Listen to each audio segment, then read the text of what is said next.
Hemos llegado al penúltimo capítulo del libro maravilloso al que hemos dedicado una atención especial. En este podcast hablaremos de la revelación maravillosa de Jesús, el Apocalipsis.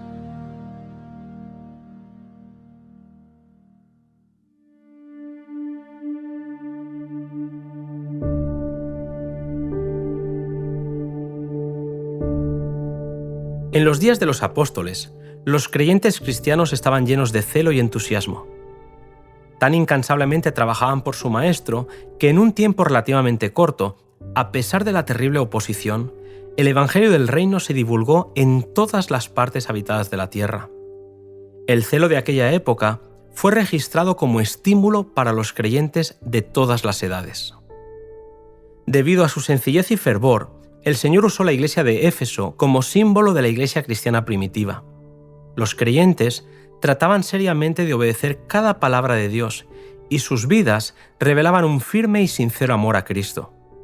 Su propósito era ganar almas para Cristo compartiendo la revelación del amor del Redentor. El mundo conoció que los cristianos habían estado con Jesús, puesto que el amor a Cristo era la cadena de oro que los unía. Estaban unidos en sentimiento y acción, y en sus vidas se revelaba el gozo y la paz de Cristo.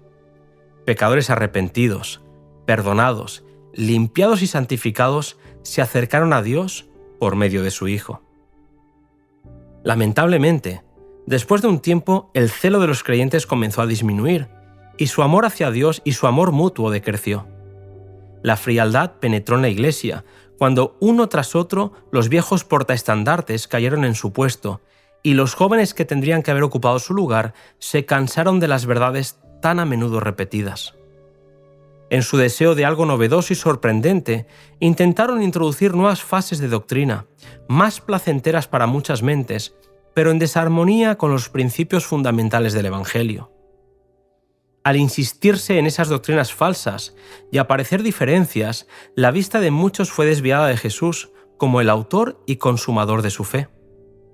La discusión de asuntos de doctrina sin importancia y la contemplación de agradables fábulas de invención humana ocuparon el tiempo que debería haberse dedicado a predicar el Evangelio.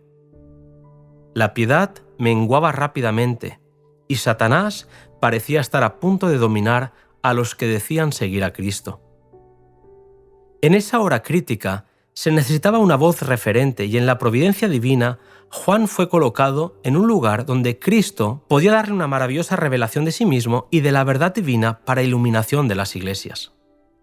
Aunque querían silenciar la voz de Juan, los enemigos de la verdad facilitaron que en Patmos el discípulo recibiera un mensaje cuya influencia continuaría fortaleciendo a la iglesia hasta el final del tiempo. Fue en un sábado cuando la gloria del Señor se manifestó al desterrado apóstol.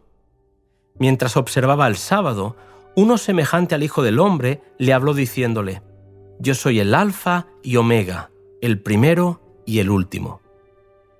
El que había visto a Jesús desfigurado en la cruz, ahora podía ver de nuevo a su Señor, pero ya no como varón de dolores, despreciado y humillado por los hombres. Ahora lleva vestiduras de brillantez celestial, su voz es como el estruendo de muchas aguas y su rostro brilla como el sol. Al contemplar la gloriosa revelación de Jesús, Juan cayó como muerto a sus pies, pero Jesús le dijo: «No temas». Se le permitió ver el trono de Dios y, más allá de los conflictos de la tierra, contemplar la hueste de los redimidos con sus vestiduras blancas. Oyó la música de los ángeles del cielo y los cantos de triunfo de los que habían vencido por la sangre del Cordero y la palabra de su testimonio.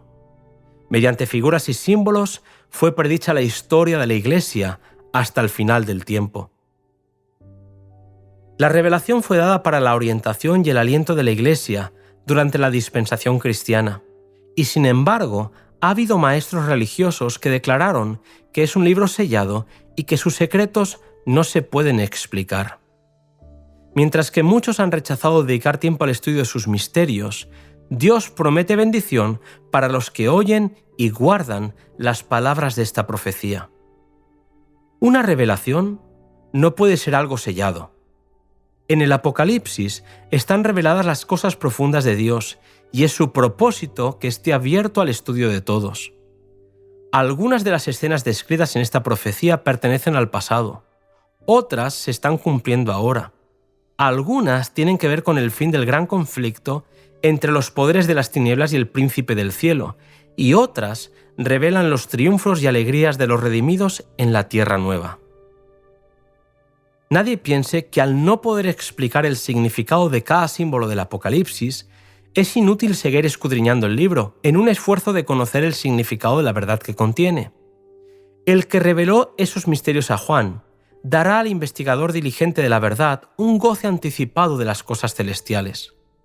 Los que tengan sus corazones abiertos para la recepción de la verdad serán capacitados para entender sus enseñanzas y se les otorgará la bendición prometida a los que oyen las palabras de esta profecía y guardan las cosas en ella escritas.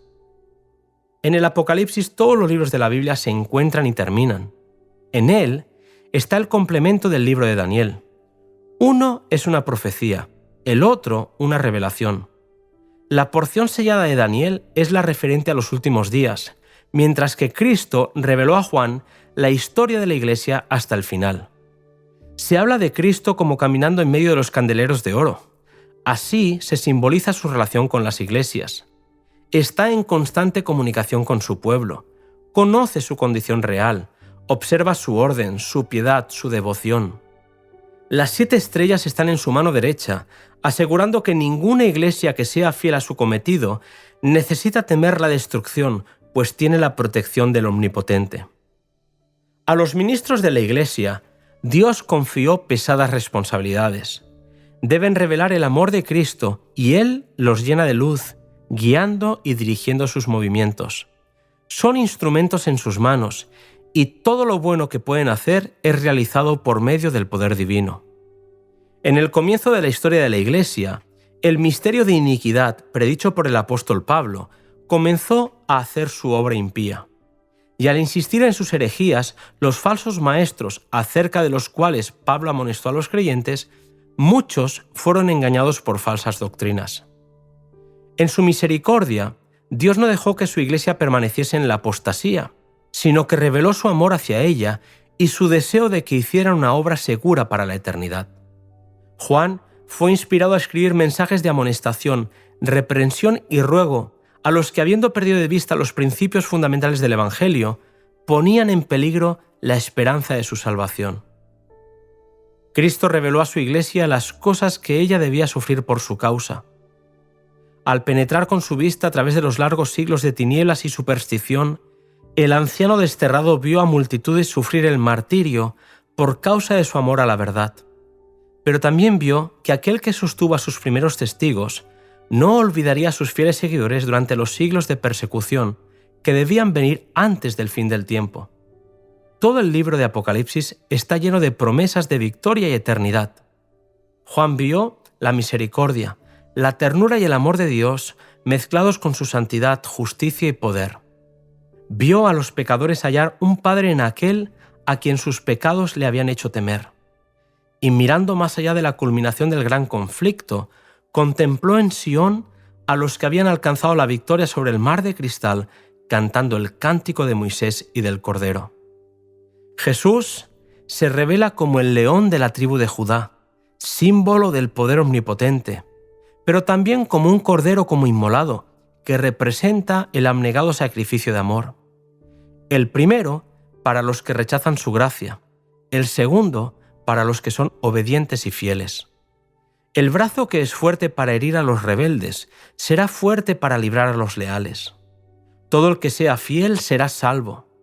Aunque los fieles sean pocos, Dios siempre será su refugio. Están bajo el amplio escudo de la omnipotencia y, por lo tanto, Dios constituye siempre una mayoría.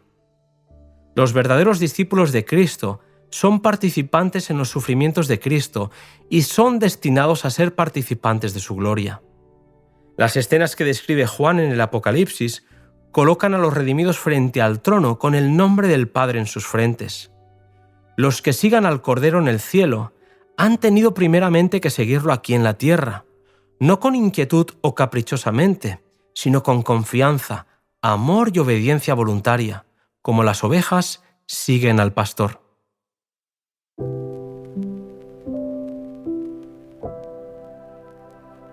Jesús quiere que sepamos que nunca nos ha dejado y nunca lo hará. El fin se acerca y el león de la tribu de Judá está de nuestro lado. No hay nada que temer. Nos vemos en el último podcast, La Iglesia Triunfante.